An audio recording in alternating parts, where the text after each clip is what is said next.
స్పర్శతో నన్ను దీవించుము,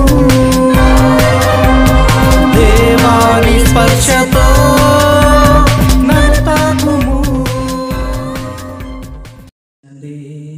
మహానందించండి, ఆనందించండి, మహానందించండి. క్రైస్తవ ఆనందము. క్రీస్తునాథుని యందు ప్రియ సహోదరి సహోదరులారా, మీకందరికీ ప్రభు యేసునందు శుభములు ఆశీర్వాదములు తెలుపుతూ ఉన్నాను. మీరందరూ సంతోషంగా ఆనందంగా ఉంటూ ఉన్నారని నేను భావిస్తూ ఉన్నాను. మనము 3వ ఆగమన కాల ఆదివారమును మనం ప్రవేశించి ఉన్నాం.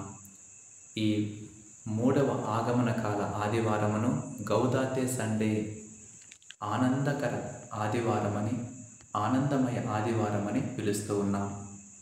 ఈనాటి పరిశుద్ధ గ్రంథ పఠనములు మనందరినీ ఆనందించమని, ప్రభుని యందు ఆనందించమని, క్రీస్తునందు సంతోషించమని మనకు తెలియజేస్తూ ఉన్నాయి.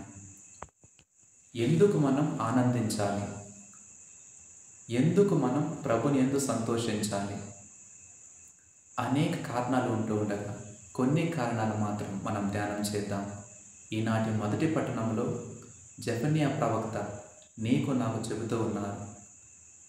సియోను కుమారి ఆనందనాదం చెయ్యము, యెరూషలేము హర్షధ్వానము చెయ్యము, యెరూషలేము కుమారి నిండు హృదయముతో సంతసించుము, నిండు హృదయముతో సంతసించమని, ఆనందించమని కోరుతూ ఉన్నా. ఎందుకు అంటే ప్రభు నీ నడుమ ఉన్నాడు, ప్రభు నీ దండను తీసివేశాడు, కాబట్టి నువ్వు భయపడనక్కరలేదు అని జెఫన్యా ప్రవక్త మనకు బోధిస్తూ ఉన్నాడు.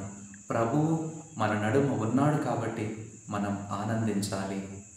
ఇదే సత్యాన్ని ఈనాటి భక్తి కీర్తనలో యెషయా ప్రవక్త 12వ అధ్యాయం 6వ వచనంలో మనం చదువుకుంటూ ఉన్నాం. యెరూషలేము వాసులారా, సియోను వాసులారా, ఆనందనాదము చేయుచు పాటలు పాడండి. మీ మధ్య నెలకొని ఉన్న ఇశ్రాయేలు పవిత్ర దేవుడు మహాగణుడు సుమా. మీ మధ్య నెలకొని ఉన్న ఇశ్రాయేలు పవిత్ర దేవుడు మహాగణుడు సుమా. మన మధ్య నెలకొని ఉన్న మన దేవుడు మహాగణుడు, సర్వశక్తిమంతుడు, ఎల్లప్పుడూ మనల్ని కాచి కాపాడతాడు. మన జీవితాల్లో గొప్ప కార్యాలు చేస్తూ ఉన్నారు కాబట్టి మనం ఆనందించాలి, సంతోషించాలి ప్రభునిలో. రెండవ కారణం, గలతీ పత్రిక 5వ అధ్యాయం 22వ వచనములో మనం fruits of the Holy Spirit, పవిత్రాత్మ ఫలముల గురించి మనం చదువుతూ ఉన్నాం. ఇప్పుడు పౌలు గారు చెబుతున్నారు, ఆత్మ ఫలములు ఏవనా? ప్రేమ, ఆనందము, శాంతి, సహనము, దయ, మంచితనము, విశ్వసనీయత, సాత్వికత, ఇంద్రియ నిగ్రహము. ఈ పవిత్రాత్మ ఫలములో ఒక ఫలము ఆనందము. పవిత్ర ఆత్మదేవుడు నీలో నాలో ఉన్నాడు అనడానికి నిదర్శనం మనం ఆనందిస్తూ ఉన్నాం, మనం సంతోషిస్తూ ఉన్నాం. కాబట్టి మనం ప్రభుని యందు ఎల్లప్పుడూ సంతోషించాలి.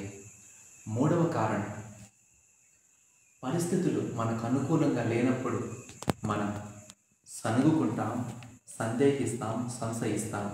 ఈ సనుగుడు, ఈ సంశయాలు లేకుండా ఉండాలి అంటే మనం ప్రభుని యందు ఆనందించాలి.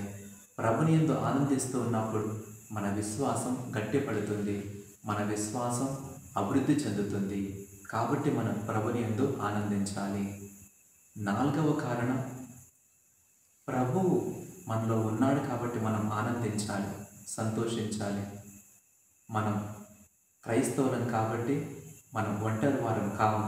క్రీస్తు ప్రభు మనతో ఎల్లప్పుడూ ఉన్నాడు కాబట్టి మనము సంతోషించాలి.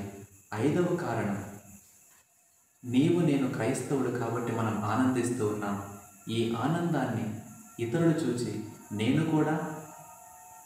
కూడా క్రీస్తును నేను కనుగొనాలి, క్రీస్తును పొందుకోవాలి, క్రీస్తును అనుభవించాలి అనే గొప్ప తృష్ణ, కోరిక వారికి కలగాలి. పునీత పౌలు గారు అనేక కష్టాలు అనుభవించాడు. అయినా కానీ నేను ప్రభుని యందు ఆనందిస్తున్నాను, ఎల్లప్పుడూ ఆనందిస్తున్నాను అని సగర్వంగా చెప్పుకుంటూ ఉన్నాడు. మరి ఈ ప్రపంచంలో అనేక చోట్ల ఈ క్రైస్తవత్వం నానాటికి వ్యాపిస్తూ ఉంది. దానికి ప్రధాన కారణం అనేక చోట్ల క్రైస్తవులు హింసింపబడుతున్నారు, కష్టపడుతున్నారు, అవమానించబడుతున్నారు. అయినా కానీ వారు ప్రభుని యందు ఆనందిస్తున్నారు. క్రీస్తు నాలో ఉన్నారు. ఈ ఆనందం, ఈ కష్టం కానీ, బాధ కానీ, ఈ అవమానం కానీ, ఈ మరణం కానీ క్రీస్తు నుండి కానీ, క్రీస్తు ఆనందం నుండి వేరు చేయజాలదు అనే ప్రధాన సత్యాన్ని వారు కలిగి ఉన్నారు. కాబట్టి ప్రియ సహోదరి సహోదరులారా, ఈ ఆనంద ఆదివారం రోజున ఒక నిర్ణయం తీసుకుందాం. క్రైస్తవ ఆనందాన్ని ఎల్లప్పుడూ మనం కలిగి ఉండి క్రీస్తుకు సాక్షులుగా జీవిస్తూ సంతోషంగా మనం క్రీస్తు జయంతి జరుపుకుందాం. ప్రభువు ఎల్లప్పుడూ మిమ్మల్ని దీవించునుగాక. ఆమేన్.